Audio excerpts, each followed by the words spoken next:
Olá, meus irmãos, dando continuidade então ao estudo do capítulo 9, conforme eu disse, agora nós vamos observar aqui o momento da avaliação, o momento em que a mensagem psicografada pela médium Eulália vai ser analisada.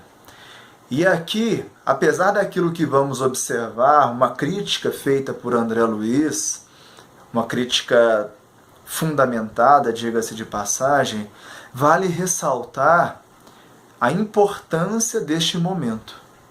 Um momento em que muitas das vezes, nos grupos mediúnicos, se limita a perguntar se estão todos bem, e com assertiva positiva levantam-se todos e vão para casa.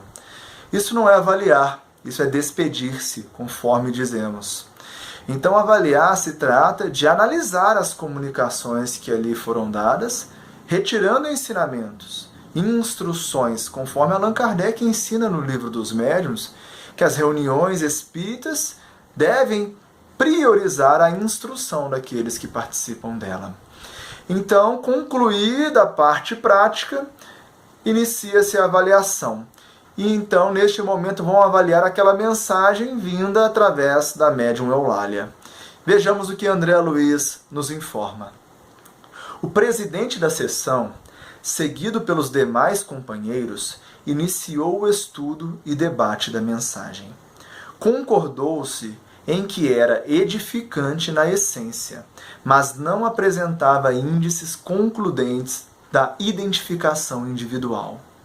Não procedia, possivelmente, do conhecido profissional que a subscrevera. E a tese animista apareceu como tábua de salvação para todos. Então vejamos, que interessante. O presidente da sessão, o coordenador da reunião, junto aos companheiros, analisam a mensagem e chegam a uma conclusão, que tem um bom fundo moral, que a mensagem é boa, mas que muito provavelmente não é daquela personalidade que escrevera ou subscrevera, ou seja, que assinou a mensagem. E então eles se apegam à tese animista, procurando dar a entender que a médium, de alguma maneira, influenciou no nome que dava a assinatura da mensagem.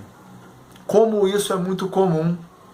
É interessante notarmos que, se por um lado muitos médiuns e grupos avalizam mensagens com nomes grandiosos, sem crítica, por outro lado também não podemos ir ao extremo de excluir toda e qualquer mensagem tão somente porque o nome que a assina é um nome de alto galardão, um nome conhecido, no caso aqui um médico muito famoso à época. E veja que interessante, porque o próprio espírito comunicante ele estava observando esta avaliação.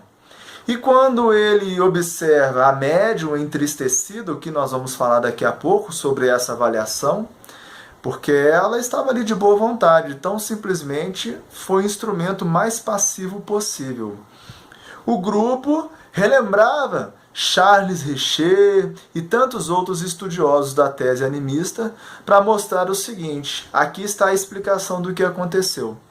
Então vamos deixar a mensagem de lado, embora o teor evangélico e moral muito bom dela. Então vejamos o que o médico, o espírito comunicante, observando essa avaliação diz. O comunicante, em nosso plano de ação, dirigiu-se desapontado ao meu orientador e comentou: ora essa, jamais desejei despertar semelhante polêmica doméstica. Pretendemos algo diferente. Bastar-nos-ia um pouco de amor pelos enfermos, nada mais. Então veja a decepção do espírito comunicante, tanto quanto da médium.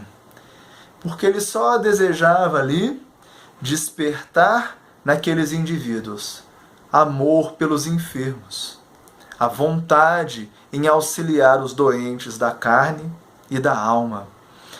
E, no entanto, gerou uma polêmica. Que lição interessante é essa para nós?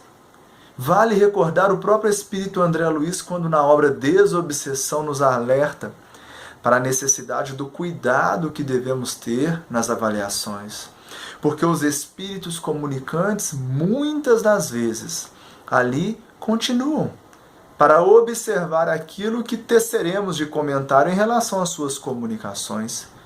Portanto, sim, passemos, como diz Allan Kardec, todas as mensagens pelo crivo da razão, mas não nos prendamos à forma, buscando observar o fundo, o conteúdo, porque independentemente do nome que subscreve a mensagem, mais importante é a própria mensagem, o fundo que ela traz, o que ela está promovendo nos integrantes do grupo, para que ao sairmos de um trabalho mediúnico, possamos refletir sobre estas mensagens e colocá-las em prática, no limite de nossas forças.